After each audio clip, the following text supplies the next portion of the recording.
Dans cette vidéo, nous allons parler de l'argile. Nous allons voir comment choisir une argile de qualité, mais également tout ce que l'on peut faire avec de l'argile, les différentes formes de l'argile verte et plus précisément sa granulométrie, mais aussi quelle couleur d'argile choisir en fonction de l'utilisation souhaitée ou du type de peau sur laquelle elle sera appliquée. J'avais déjà réalisé une vidéo dans laquelle je vous proposais de découvrir l'argile verte.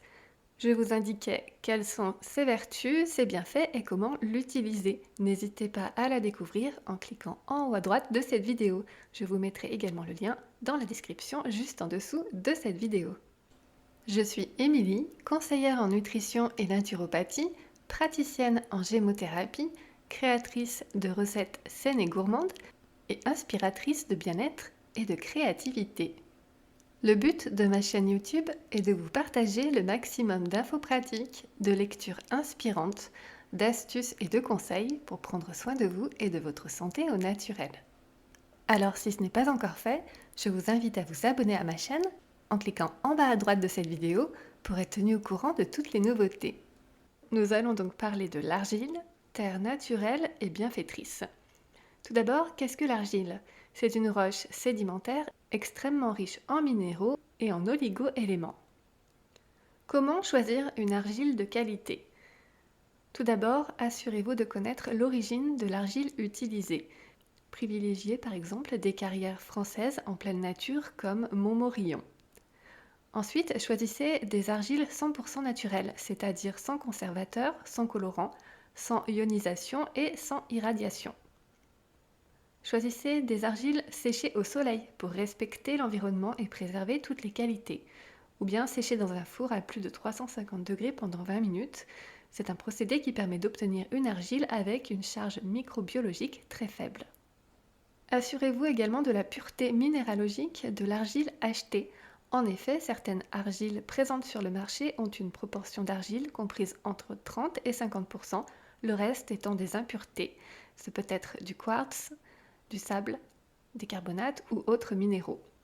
Enfin, assurez-vous de l'absence d'impuretés chimiques, dioxines et PCB proches de zéro, aucun traitement chimique, que ce soit ionisation ou ajout de pigments, etc., mais également de l'absence de pesticides.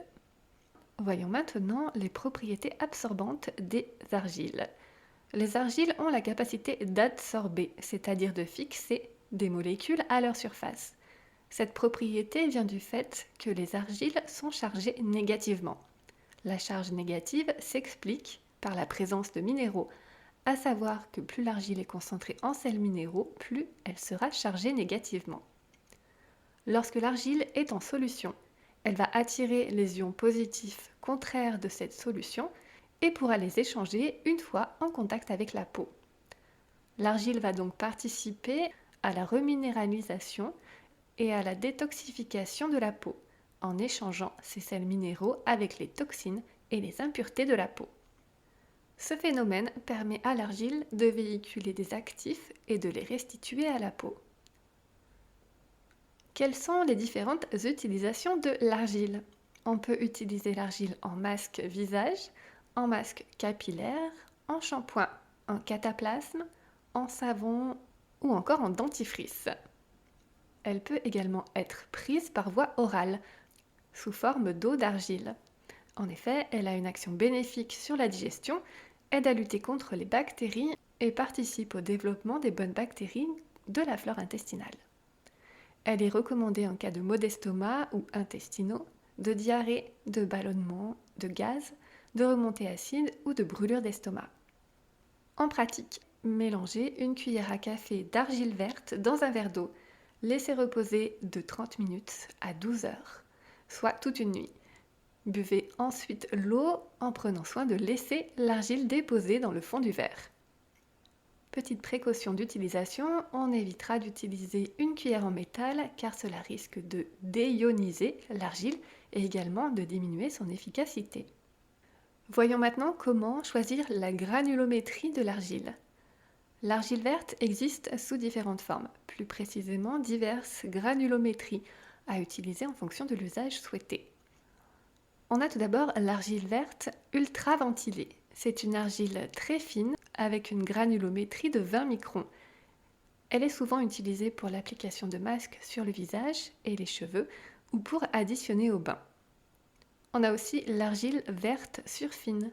C'est une argile en poudre fine avec une granulométrie de 60 microns. Elle est souvent utilisée pour l'application de masques, de petits emplâtres ou pour additionner au bain. On a aussi l'argile verte moulue fine. C'est une argile sous forme de petits grains de taille variée allant de 0,05 à 0,5 mm. Elle est idéale pour réaliser de petits emplâtres ou cataplasmes. Enfin, il y a l'argile verte granulée ou concassée. Ces deux argiles sont idéales pour réaliser des cataplasmes et des emplâtres. Leur taille est respectivement de 0,5 mm à 2 cm. Compte tenu de leur temps de fonte, de 30 minutes à 2 heures, il est recommandé de préparer la pâte à l'avance. Et pour finir, je vous propose de voir ensemble quelle couleur d'argile choisir en fonction de l'utilisation souhaitée et du type de peau sur laquelle elle sera appliquée. L'argile verte, appelée également illite ou montmorillonite, elle est recommandée pour les peaux normales à grasse. L'argile blanche, appelée kaolin, est la plus douce des argiles. Elle est particulièrement conseillée pour les peaux ternes et matures, qu'elle va nettoyer en douceur et sublimer. L'argile rouge, illite ou kaolinite, est l'argile bonne mine par excellence. Riche en oxyde de fer, elle redonne la luminosité au teint brouillé et atténue les petites rougeurs. Elle est idéale pour les peaux sensibles et réactives. L'argile rose, montmorillonite, illite ou kaolin, est un subtil mélange d'argile rouge et d'argile blanche. Elle purifie en douceur les peaux hypersensibles et leur redonne de l'éclat. L'argile jaune, illite, est idéale pour les peaux mixtes à grasse, sensibles, mais aussi pour les peaux matures. Purifiante et exfoliante, elle illumine le visage et lui donne bonne mine. L'argile violette, kaolin, est un mélange d'argile blanche et de pigments minéraux. Elle est idéale pour purifier et assainir les peaux sèches et les épidermes délicats. Enfin, l'argile rassoul est un trésor issu des montagnes de l'Atlas. Elle est connue dans les routines beauté du hammam.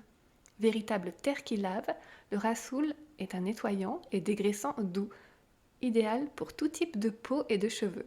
Mélangée à de l'eau, elle devient un super shampoing écologique sans tensioactif. Et en bonus, je vous partage une recette express de shampoing purifiant pour cheveux gras. Dans un bol, mélangez une cuillère à café de miel liquide, une cuillère à soupe de rassoul, une demi-cuillère à café d'huile d'argan, 3 cuillères à soupe d'hydrolat de fleur d'oranger, jusqu'à l'obtention d'une pâte homogène. Appliquez sur les cheveux en massant bien le cuir chevelu. Laissez poser 10 à 20 minutes, puis rincez abondamment. Faites suivre d'un rinçage acide avec de l'eau additionnée d'un peu de vinaigre. J'espère que cette vidéo vous a plu et vous a permis de découvrir un petit peu plus en détail les différentes argiles et leurs utilisations. Je vous invite à me dire en commentaire si vous connaissiez les différentes argiles, si vous en utilisez et si oui, lesquelles et pour quelles utilisations. N'hésitez pas à liker et à partager cette vidéo à toutes les personnes que cela peut aider et intéresser. N'oubliez pas de vous abonner à ma chaîne YouTube pour être tenu au courant de toutes les nouveautés et moi je vous dis à très bientôt et d'ici là, prenez soin de vous.